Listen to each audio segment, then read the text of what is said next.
आज की इस वीडियो में हम बात करेंगे क्लास ट्वेल्थ की सोशोलॉजी सब्जेक्ट यानी कि समाजशास्त्र सब्जेक्ट के बारे में। चैप्टर हमारा है पांचवा और इसके इम्पॉर्टेंट एमसीक्यू क्वेश्चन हम यहाँ पे करेंगे। चैप्टर का जो नाम है वो है सामाजिक विषमता और बहिष्कार के स्वरूप। ठीक है, चलिए देखते हैं। और बच्चों, टेलीग्राम ग्रुप आप जरूर ज्वाइन कर लो। क्लास 12 ESP न्यू ग्रुप नाम से हमारा ग्रुप है टेलीग्राम पे। 16,000 से ज़्यादा बच्चे वहाँ पे जुड़े हुए हैं। ठीक है, और यहाँ पे आपको क्या है, वीडियोस के लिंक मिल जाएंगे और जो इसके एमसीक्यू नोट्स होते हैं उसके भी लिंक जब हम वेबसाइट पर डालते हैं तो आपको वहाँ पे लिंक प्रोवाइड करा देंगे। और आने वाले समय में जो हम लाइव क्लास स्टार्ट करने जा रहे हैं तो उसका लाइव का शेड्यूल भी जो होगा वो आपको टेलीग्राम पर ही मिला करेगा। कोई आपको डाउट हो, कोई दिक्कत हो तो आप मुझे मैसेज कर सकते हो इंस्टाग्राम पे। एकलव्य स्टडी पॉइंट मेरा यूज़र नेम है वहाँ पे। मेरा नाम है सत्येंद्र प्रताप। आप मुझे वहाँ मैसेज कर सकते हो और अपना डाउट पूछ सकते हो। टाइम की थोड़ी दिक्कत है, मैं समय निकाल के आपको रिप्लाई करने का प्रयास जरूर करूंगा। तो चलिए बात करते हैं यहाँ पे क्वेश्चन की। सबसे पहला आपके सामने क्वेश्चन है, स्क्रीन पे ध्यान से देखिए। सामाजिक संसाधन पूंजी के डैश रूप में विभाजित किए जा सकते हैं। ठीक है, सामाजिक संसाधन पूंजी के कितने रूपों में विभाजित किए जा सकते हैं। क्वेश्चन इस तरीके से है। ऑप्शन में है 2, 3, 4, 5। आप जानते हैं कि जो ये जो सामाजिक संसाधन होते हैं, अगर हम उसको पूंजी के रूप में देखें तो उसको 3 रूपों में बांट सकते हैं। ठीक है, तो 3 रूप हो जाएंगे। अब वो कैसे हो जाएंगे, जैसे कि मान लो आर्थिक पूंजी, सामाजिक पूंजी, सांस्कृतिक पूंजी। इस तरीके से आपने चैप्टर में पढ़ा होगा। मैंने जहाँ पे चैप्टर पढ़ाया है वहाँ पे आपको डिटेल में बिल्कुल बताया हुआ है। डिटेल के लिए आप चैप्टर की वीडियो को देख लो। ठीक है, तो यहाँ पे 3 प्रकार होते हैं, आगे समझते हैं। देखिए, अगला क्वेश्चन है वो कह रहा है कि निम्न में से किसका संबंध आर्थिक पूंजी से है। आर्थिक पूंजी, अब आप देखते ही ऑप्शन पहचानना सीधा आंसर। चलिए देखते हैं। ऑप्शन है कि भौतिक संपत्ति एवं आय, प्रतिष्ठा एवं शैक्षणिक योग्यता यानी कि एजुकेशनल क्वालिफिकेशन। ठीक है, और रिस्पेक्ट। इसके बाद है सामाजिक संगति, यानी कि जो हमारा संपर्क होता है समाज में, जो हमारा मतलब हमारी संगति कैसी है, कैसे लोगों के साथ हम रहते हैं। और लास्ट है इनमें से कोई नहीं। आई होप आपको ऑप्शन देखकर ही समझ में आ गया होगा कि इसका आंसर जो होगा वो होगा आपका ऑप्शन नंबर ए।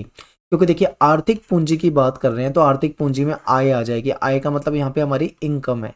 ठीक है, यानी कि हमारी इनकम जो है कहीं ना कहीं वो हमारी आर्थिक पूंजी है। और भौतिक संपत्ति, हमारे पास जो भी संपत्ति है, जैसे कि भौतिक फिजिकल जो भी दिखता हो, जैसे कि मान लो आपके पास घर है, आपके पास गाड़ी है, आपके पास मोबाइल है, जो भी आपकी फिजिकल जो भी आपके पास संपत्ति है वो। ठीक है, तो भौतिक संपत्ति और आय, आपकी इनकम जो है ये आर्थिक का उदाहरण है। ठीक है, आर्थिक पूंजी। अब अगला देखिए, नेक्स्ट क्वेश्चन देखिए, आपको और अच्छे से समझ में आएगा। अगला क्वेश्चन है कि निम्न में से किसका संबंध सांस्कृतिक पूंजी से है। अब देखिए, भौतिक संपत्ति एवं आय ये तो बिल्कुल भी नहीं होगा क्योंकि ये तो आर्थिक पूंजी है। ठीक है, आपको ये तो समझ में आ गया था यहाँ तक। तो इसको हम क्या करते हैं, ऑप्शन ए को काट देते हैं। अब हमारे सामने ऑप्शन है 3। इन तीनों ऑप्शनों को देखो और फिर समझिए। नेक्स्ट है कि प्रतिष्ठा एवं शैक्षणिक योग्यता, और अगला है सामाजिक संगति एवं संपर्कों का जाल।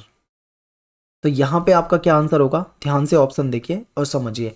देखिए, प्रतिष्ठा यानी कि किसी की कितनी प्रतिष्ठा है समाज में। कुछ लोग ऐसे होते हैं जिनकी बहुत रिस्पेक्ट होती है, बहुत ही प्रतिष्ठित होते हैं। लेकिन कुछ लोग ऐसे होते हैं जो बहुत ही बदनाम होते हैं, जिनको कोई देखना भी पसंद नहीं करता, जिनकी कोई समाज में इज्जत नहीं होती। इस तरीके के भी लोग होते हैं।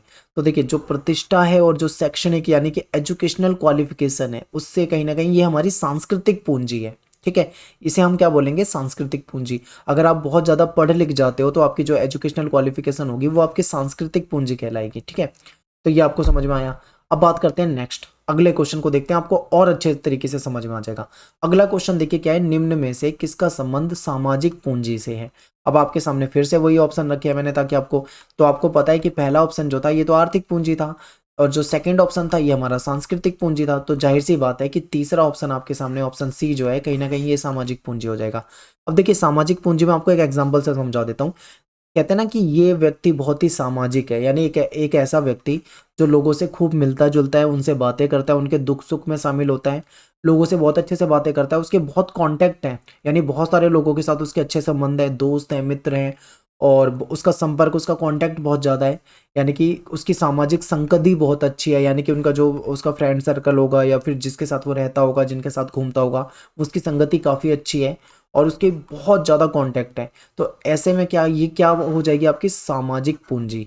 तो अब आप मुझे कमेंट में ये बताओ कि आपके पास कौन सी पूंजी है, आर्थिक पूंजी ज़्यादा है, सामाजिक पूंजी ज़्यादा है या सांस्कृतिक पूंजी ज़्यादा है। आप मुझे कमेंट में बताइए और अपने नाम के साथ बताना। देखिए, जो भी आप करते हो कमेंट, अपना नाम ज़रूर लिखो ताकि मैं कमेंट को देखता ज़रूर हूँ, तो मैं नाम से भी पहचान जाऊँगा, ठीक है। चलिए आगे देखते हैं।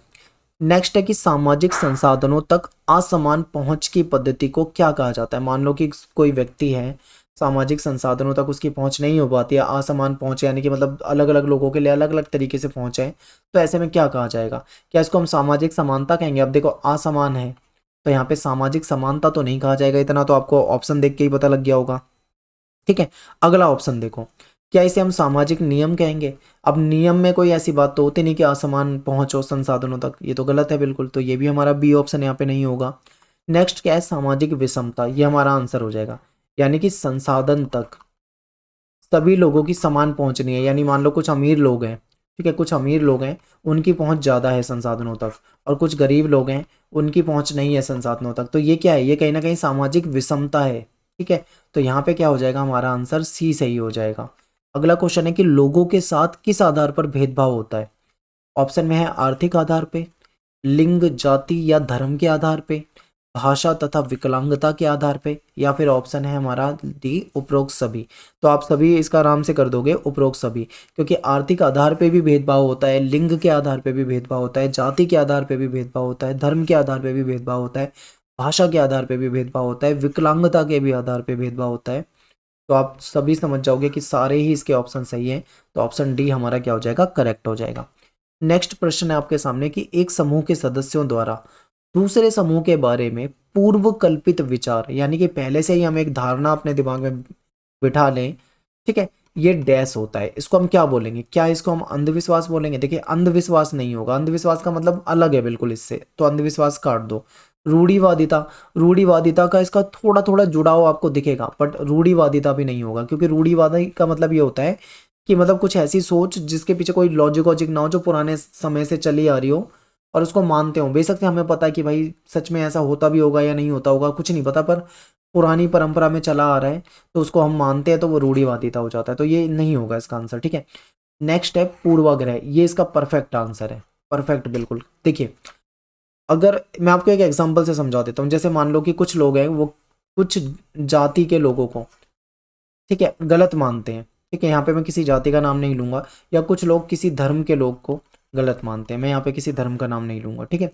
तो आप समझ जाइए कि हमारा मतलब हमारे मन में पहले से ही विचार होता है कि भाई इस जाति के लोग ऐसे होते हैं, कुछ जाति के लोगों को हम मेहनती बोलेंगे, कुछ जाति के लोगों को हम बेवकूफ़ बोलेंगे, कुछ जाति के लोगों को मतलब हमारे मन में ऐसे हैं कि हम ऐसा सोच लेते हैं, ये पूर्व कल्पित विचार होते हैं, तो इस तरीके से तो ये गलत होता है, ठीक है, ऐसा नहीं होना चाहिए वैसे तो, लेकिन फिर भी ऐसे जो विचार होते हैं इसको हम पूर्वाग्रह कहते हैं, यानी हमने पहले से ही अपने दिमाग में किसी के बारे में एक इमेज बना ली है, बेशक से वो व्यक्ति ऐसा ना हो या उस धर्म या उस जाति के लोग ऐसे ना हो, लेकिन हमने अपने दिमाग में बना लिया है, तो वो पूर्वाग्रह कहलाएगा। तो ऑप्शन यहाँ पे क्या हो जाएगा? आपका सी ऑप्शन सही हो जाएगा। अगला क्वेश्चन है कि पूर्वाग्रह सदैव होते हैं, पूर्वाग्रह सदैव क्या होते हैं? ऑप्शन में हमेशा नकारात्मक होते हैं, हमेशा सकारात्मक होते हैं, या नकारात्मक भी हो सकते हैं और सकारात्मक दोनों ही हो सकते हैं, या इनमें से कोई नहीं। ध्यान से देखिए, तो देखिए पूर्वाग्रह जो है ना वो नकारात्मक भी हो सकते हैं, नेगेटिव भी हो सकते हैं किसी के प्रति, और पॉजिटिव भी हो सकते हैं, ठीक है। हम कहते हैं कि भाई इस जाति के लोग बहुत मेहनती होते हैं, किसी विशेष जाति के लोगों को हम बहुत मेहनती बता देते हैं, ठीक है, ये सकारात्मक है। फिर हम ऐसा कह सकते हैं भाई किसी जाति के लोग बहुत ही मतलब बेकार होते हैं, तो ये क्या हो जाता है? कहीं ना कहीं नकारात्मक हो जाएगा। तो इस तरीके से हम पूर्वाग्रह के बारे में अगर हम सही डिफाइन करें तो हम कह सकते हैं कि ये नकारात्मक और सकारात्मक दोनों तरह के हो सकते हैं। अगला प्रश्न है कि ऐसे तौर तरीके जिनके जरिए किसी व्यक्ति या समूह को समाज में पूरी तरह से घुलने मिलने से रोका जाए या फिर उसको अलग रखा जाए, तो वो क्या कहलाता है? ठीक है, क्या कहलाता है? सोचिए। इसको सामाजिक सम्मान कहेंगे? बिल्कुल भी नहीं कहेंगे। सामाजिक सम्मान कैसे है? किसी को समाज में घुलने मिलने से रोक रहे हैं तो ये कोई सम्मान हुआ उसका? नहीं। अगला है सामाजिक बहिष्कार, ठीक है, तो ये आपको लग रहा होगा कि भाई ये तो बिल्कुल सही है, सामाजिक बहिष्कार, तो आप यहाँ पे कर सकते हो टिक। लेकिन आगे भी पढ़ लेते हैं। सामाजिक संवेदनहीनता, ये भी नहीं होगा, अंधविश्वास भी नहीं होगा, तो यहाँ पे ऑप्शन बी जो है वो परफेक्ट है इस क्वेश्चन के लिए। तो आपको इसका आंसर क्या लगाना है? बी लगाना है।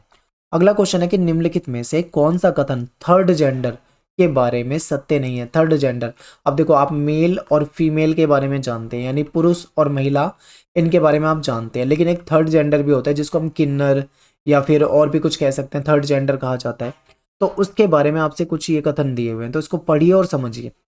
देखिए इन्हें ना तो पुरुष और ना स्त्री, ना ही स्त्री, देखिए टाइपिंग की मिस्टेक है, माफी चाहता हूँ।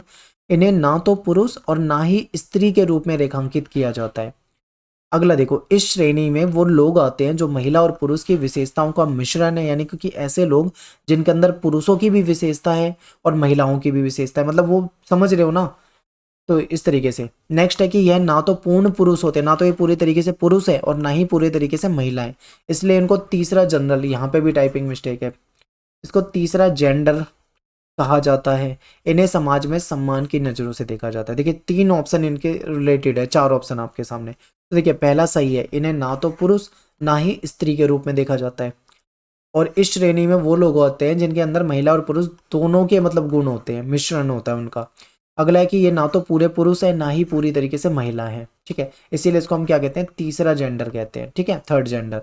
और लास्ट है, इन्हें समाज में सम्मान की नजरों से देखा जाता है। तो ये आपका डी ऑप्शन बिल्कुल गलत है, कि इनको समाज में सम्मान की नजरों से नहीं देखा जाता, बल्कि इनका मजाक उड़ाया जाता है, इनको गलत नजरों से देखा जाता है, और मतलब लोग हंसते हैं इन पे, ठीक है। तो आई होप आपको ये समझ में आ गया होगा। तो ऑप्शन डी जो है यहाँ पे इसका करेक्ट ऑप्शन हो जाएगा, ठीक है। आपसे क्या पूछा था, आप एक बार देख लो कौन सा सत्य नहीं है। तो ये देखिए ऑप्शन डी जो है ये सत्य नहीं है, ठीक है, बाकी सारे सत्य हैं। अगला क्वेश्चन है कि निम्न में से कहाँ रंग भेद की समस्या थी, ठीक है, कहाँ पे मतलब रंग भेद की समस्या थी। ऑप्शन में है भारत में थी, दक्षिण सूडान में थी, दक्षिण अफ्रीका में थी, या फिर जापान में थी। तो आंसर हमारा क्या हो जाएगा यहाँ पे, दक्षिण अफ्रीका, ठीक है। तो देखिए यहाँ पे कई जगह आपको टाइपिंग की मिस्टेक दिख रही है, बट मैं इसे वेबसाइट पे जब डलवाऊंगा तो वहाँ पे मैं ये सारी करेक्शन करवा दूंगा, ठीक है, आपको वहाँ पे कोई दिक्कत नहीं मिलेगी। बाकी आप समझ जाइए। यहाँ पे आगे चलते हैं। संविधान के किस अनुच्छेद के तहत अस्पृश्यता यानी जो छुआछूत है उसका अंत किया गया। तो देखिए आर्टिकल जो 17 है, यानी कि अनुच्छेद 17 जो है वो अस्पृश्यता से रिलेटेड है, ठीक है, इसकी छुआछूत की समाप्ति से संबंधित है। तो आपका ऑप्शन यहाँ पे डी हो जाएगा। अगला है कि अत्याचार निवारण अधिनियम कब आया। इसके तहत दलितों और आदिवासियों के विरुद्ध हिंसा और अपमानजनक कार्यों के लिए दंड देने के उपबंधों में संशोधन करके उन्हें और मजबूत बना दिया गया। ऑप्शन देखिए, 1970 में, 1980 में, 1989 में, 1992 में। तो देखिए इसका आंसर हो जाएगा हमारा 1989। और मैं आपको बता दूं ये है क्या। देखिए दलितों के साथ क्या होता था, अत्याचार होता था, ठीक है, उनके साथ भेदभाव होता था। तो ऐसे में क्या था, संविधान में उनके लिए कानून तो था, लेकिन फिर भी उनके साथ ऐसा होता था, यानी कि कानून कहीं ना कहीं उतना सख्त नहीं था। तो ऐसे में 1989 में उस कानून को बहुत ज़्यादा सख्त बनाया गया ताकि किसी के साथ ऐसा गलत ना हो। तो ये आपको यहाँ पे बताना था।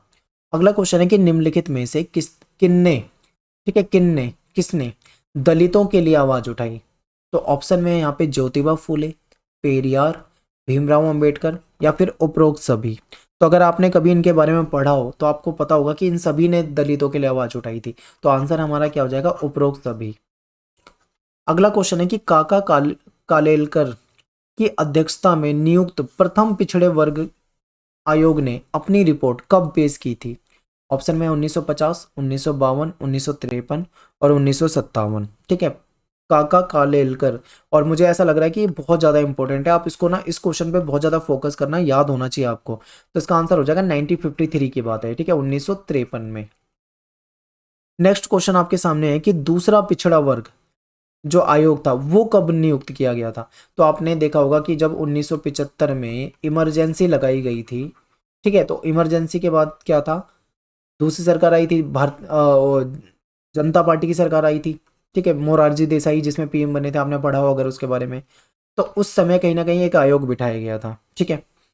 तो उस समय जब आयोग बिठाया गया था तो उसने फिर क्या किया था, उसकी नियुक्ति हुई थी। तो सीधा सीधा देखिए यहाँ पे बात हो जाएगी 1978-77 के आसपास की।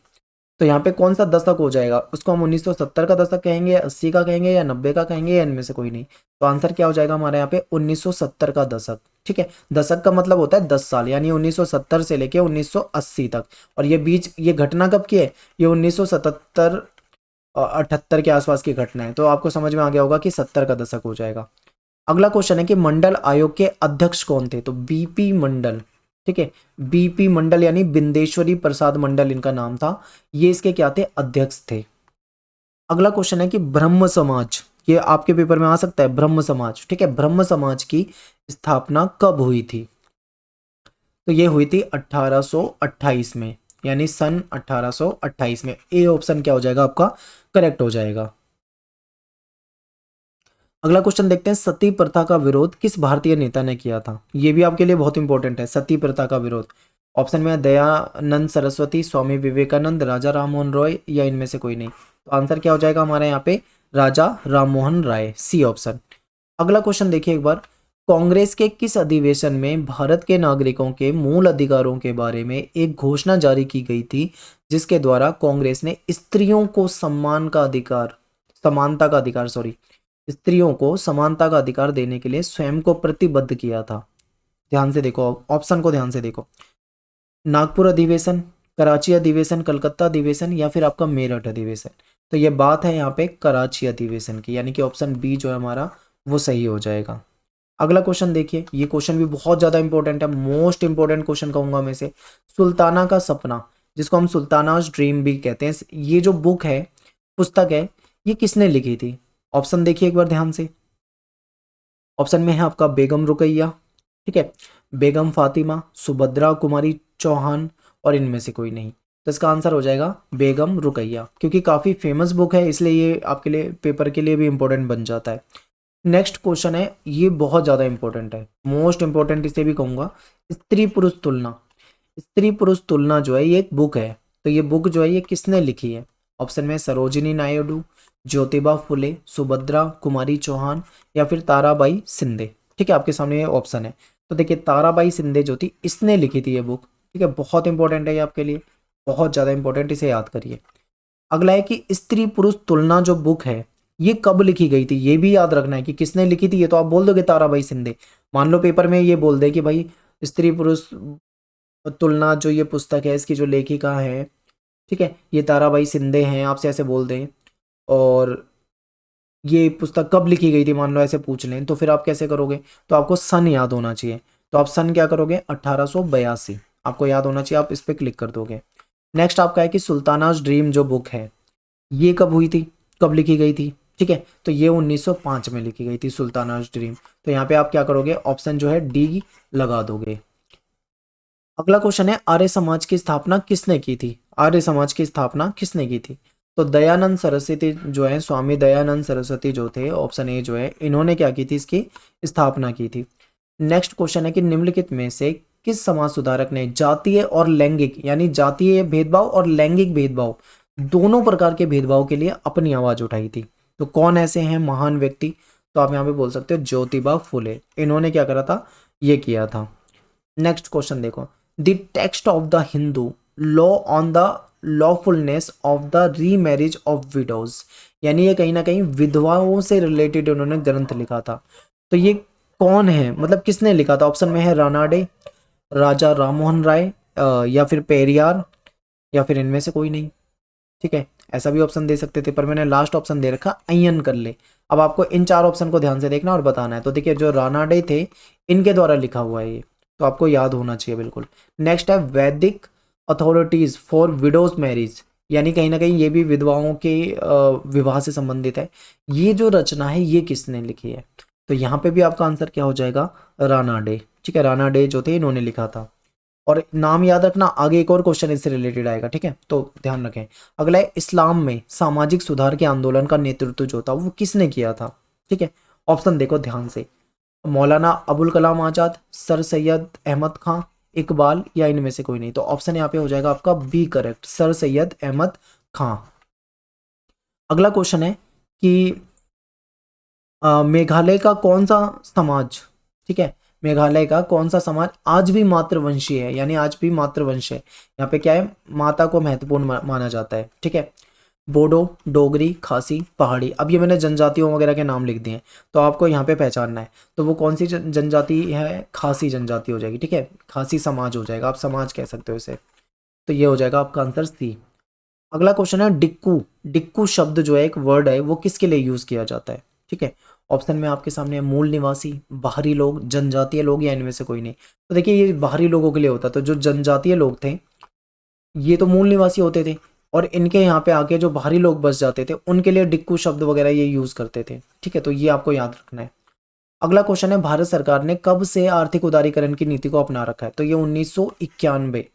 बहुत इंपॉर्टेंट क्वेश्चन है, बिल्कुल आप इसको रट लो, याद कर लो। अगला है कि केरल का कौन सा समाज है जो मातृवंशीय है? ऑप्शन में बोडो, डोगरी, खासी, नायर। तो ये नायर हो जाएगा। ठीक है, ऑप्शन डी आपका यहाँ पे क्या हो जाएगा, सही हो जाएगा। अगला क्वेश्चन है कि विधवाओं के पुनर्विवाह के लिए किसने आंदोलन चलाया था? तो मैंने कहा था ना कि आप एक क्वेश्चन याद कर लो, आगे आएगा, तो वो रना डे है। ठीक है, रना डे ने चलाया था और इन्होंने 2 महत्वपूर्ण बुक लिखी थी जो कि विधवाओं से रिलेटेड है। कौन सी थी? मैंने अभी जस्ट थोड़ी देर पहले आपको क्वेश्चन बताया था, मैं आपको नाम बता देता हूँ। The text of the Hindu law on the lawfulness of the remarriage of widows, एक तो ये बुक थी। दूसरी कौन सी बुक थी इनकी? देखिए, वैदिक अथॉरिटीज फॉर विडोज मैरिज, ये इनकी बुक थी। तो ये विधवाओं के लिए इन्होंने काफी लिखा था। ठीक है, तो ये रनाडे जो हो जाएगा इसका आपका सही आंसर हो जाएगा। और यहाँ पे हमारा जो है चैप्टर कंप्लीट हो जाता है। देखिए, जितने भी मैंने आपको क्वेश्चन बनाए हैं ये सारे इस चैप्टर के इंपॉर्टेंट क्वेश्चन थे।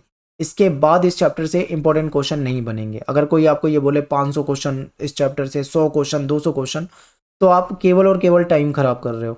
आपको केवल वो पढ़ना है जो आपके काम का हो। बहुत सारी चीज़ें ऐसी होती है जो काम की नहीं है, तो उसमें टाइम ना वेस्ट करें, सीरियस होकर अपनी पढ़ाई करें। ठीक है, तो बाकी मिलते हैं आपसे नेक्स्ट वीडियो में।